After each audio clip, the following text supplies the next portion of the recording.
Practice exam. You will hear a number of different recordings and will have to answer questions on what you hear. There will be time for you to read the questions and instructions, and you will have a chance to check your answers. All the recordings will be played once only.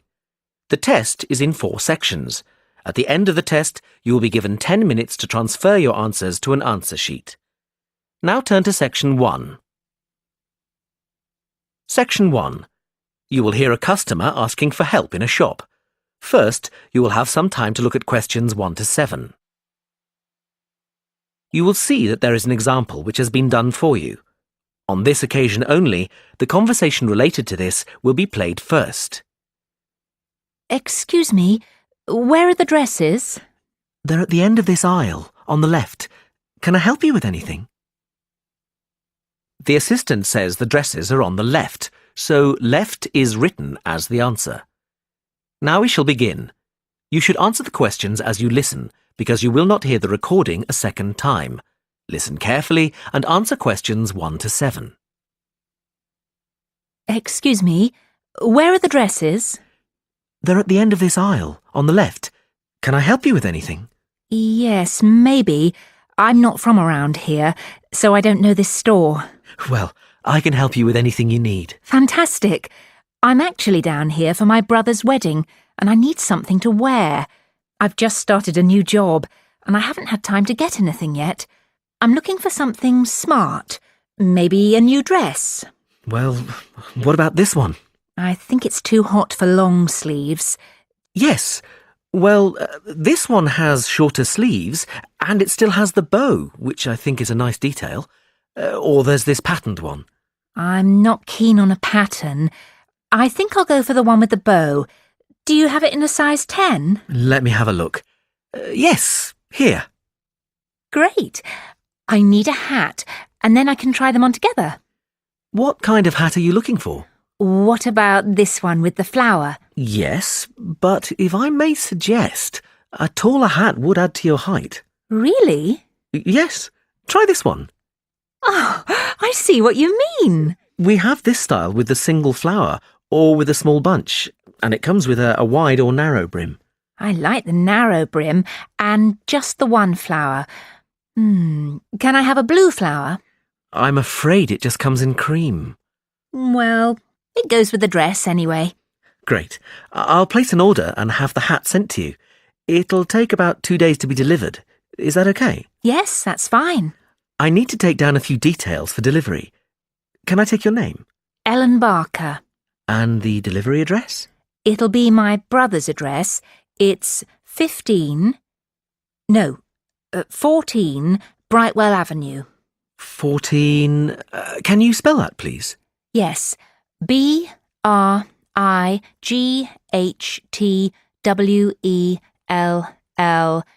Avenue, Staybridge, Kent, DA4 7DF. And can I take a contact number? Yes, my mobile is 03221 7774. 03221 7775. No, it's a 4 at the end. Oh, sorry, I've got it now.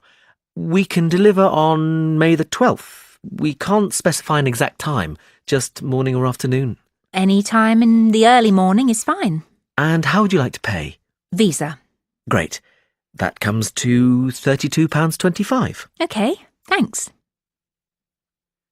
Before you hear the rest of the conversation, you have some time to look at questions 8 to 10.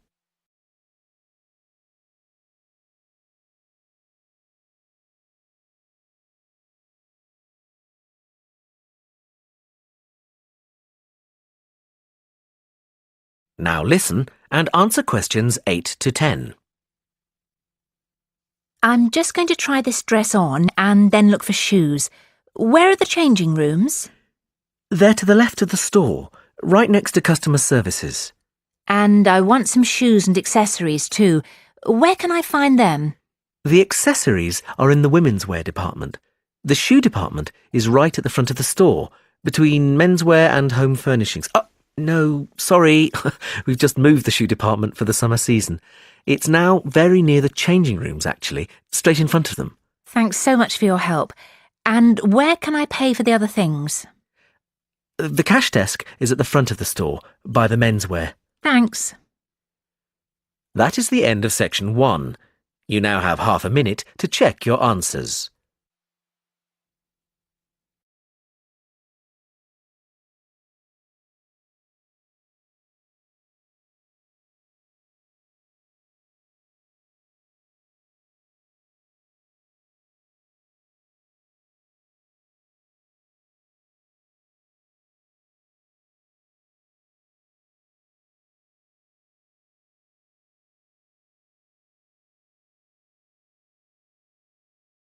Section 2. You will hear a talk by a tour guide. First, you will have some time to look at questions 11 to 17.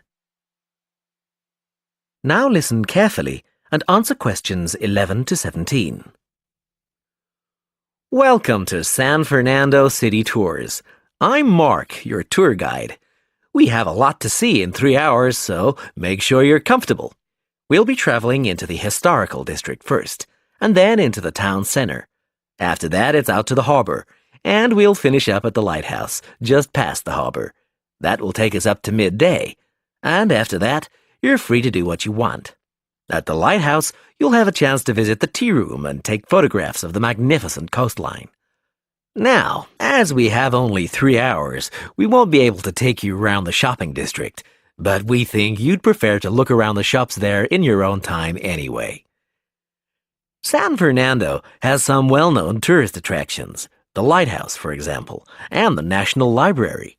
However, the little-known military museum is not to be missed. Be sure to visit before you leave. Now, there's a lot to do in San Fernando. Indeed, there really is something for everyone. For those who love the water, I can recommend a trip on the Seafarer, one of the most famous boats on the San Fernando River. It does an evening trip with a 3-course meal included. It's great fun for everyone, but especially for young people in their teens or 20s. After 9, there's a disco on the boat, and it gets really lively. Then there's a climbing wall near the town center. It's incredibly popular, with a large wall for expert climbers and a smaller wall for novices. There's a junior wall and a creche, so it's a great day out for those of you with kids. And if you like walking, there's some great walking tours. The City Sights tour is highly recommended, as is the walking tour by the coast. But that one's only for the fit, not really suitable for children or the elderly. For more mature people, or those less able to get around, I would suggest a tour around the vineyards. It can be done in the luxury of a coach, and it's a wonderful way to explore the region's wines. Before you hear the rest of the talk, you have some time to look at questions 18 to 20.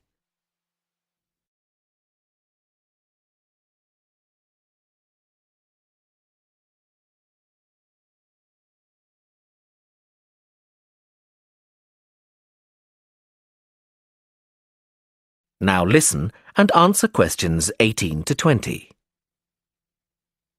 Naturally, there's a charge for all these attractions, but you can get 15% off if you have an Explorer Pass.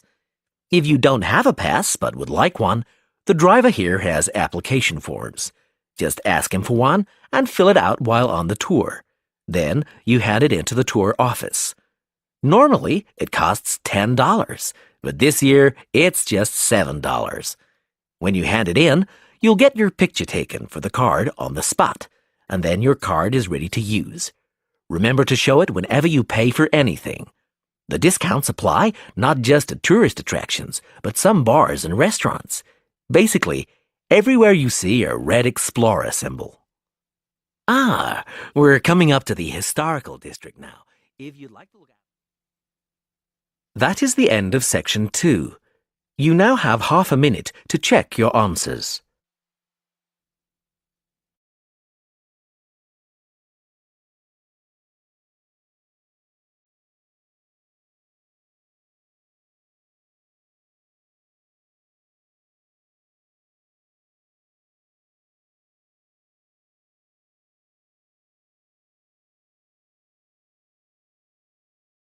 Section 3. You will hear two students and their tutor discussing a wildlife presentation. First, you will have some time to look at questions 21 to 26.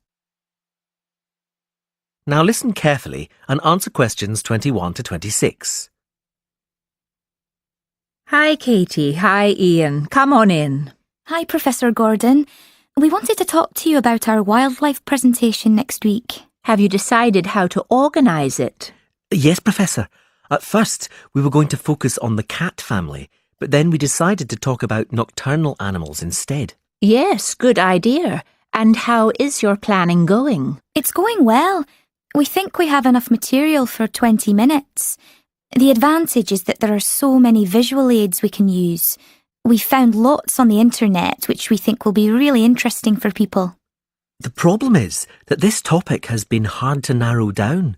If anything, we've got too much information for just 20 minutes.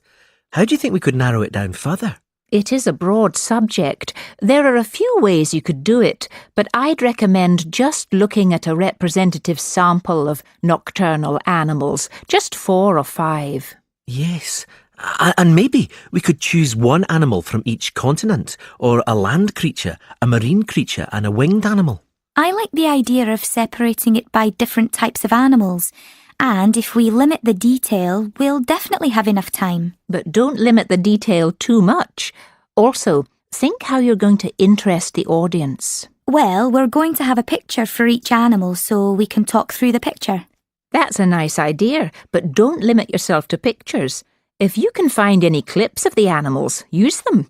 Showing brief video clips can keep an audience interested. I'll look on the internet tonight.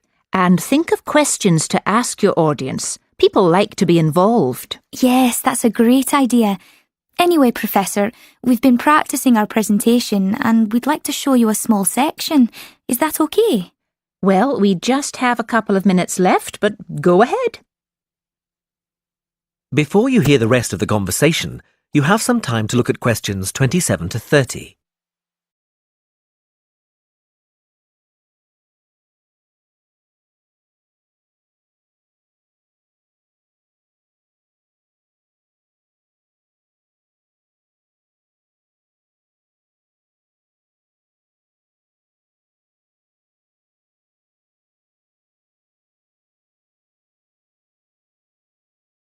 Now listen and answer questions 27 to 30.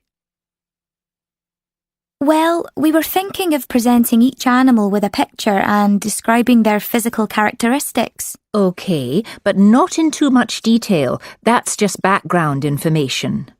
We'll start with the jaguar. I'll introduce it by saying that the jaguar is a nocturnal animal and the only species of the genus Panthera to be found in the Americas. Like any cat, it has whiskers and it can move quickly. Its spine has great movement, meaning a jaguar can take long strides, sometimes up to 5.5 meters.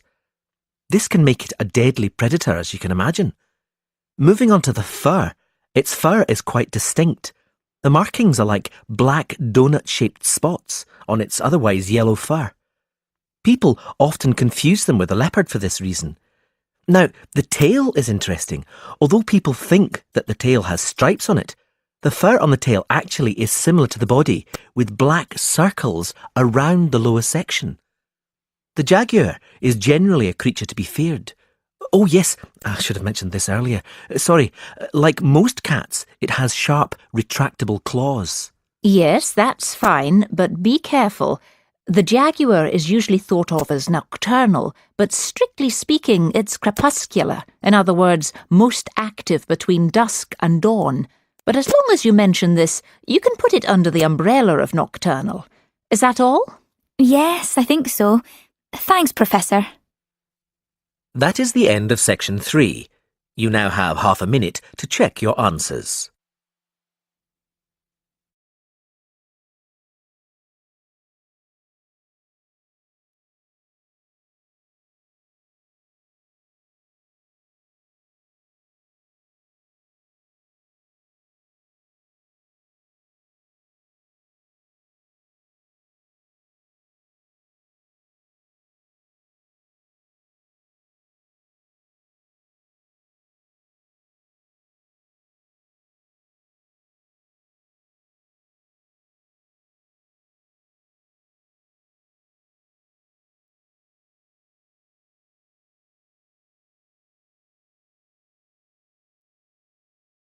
Track 39.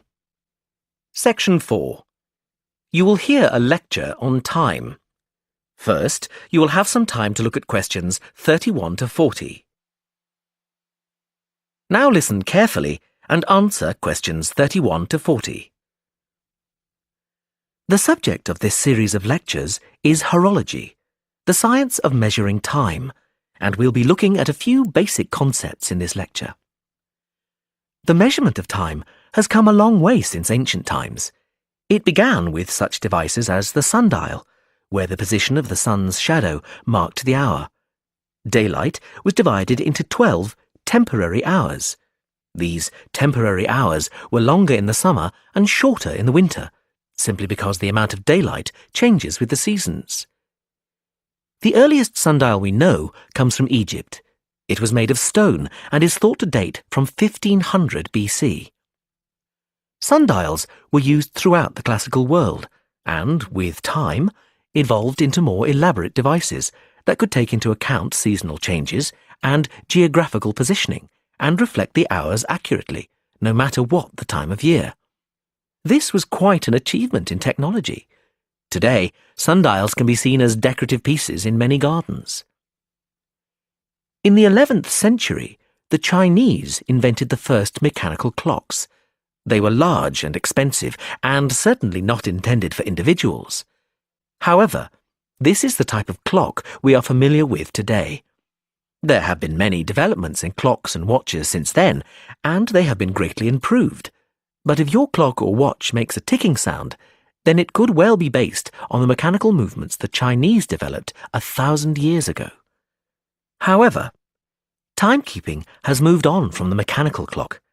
Time has become so important that there is a series of atomic clocks around the world which measure international atomic time. Even though many countries have their own calendars, globalization has made it essential that we measure time uniformly. That we know, for example, that when it's 6 a.m. in the United Kingdom, it's 2 p.m. in Beijing. This standard was set in 1958. Now these atomic clocks are situated in over 70 laboratories all over the world. There is so much to cover about the development of time measurement that I would like to refer you to the reading list. The core text is The Development of Time, Theory and Practice, but there are many other useful texts. A good grounding in the subject is given in Understanding Time by J.R. Beale. Although some sections lack detailed analyses, it does offer a good foundation. Also, Time, Concepts and Conventions is quite a useful read. You might think from the title that it's about the philosophy of time, but this isn't the case. Rather, it gives a good description of how different countries have different approaches to time in terms of calendars and days. Lastly, The Story of Time by David Harris analyses time in great detail, and I would recommend this book if you are aiming to specialize in horology. Now, we're going to continue with an in-depth look at lunar and solar cycles. That is the end of the listening test. You now have half a minute to check your answers.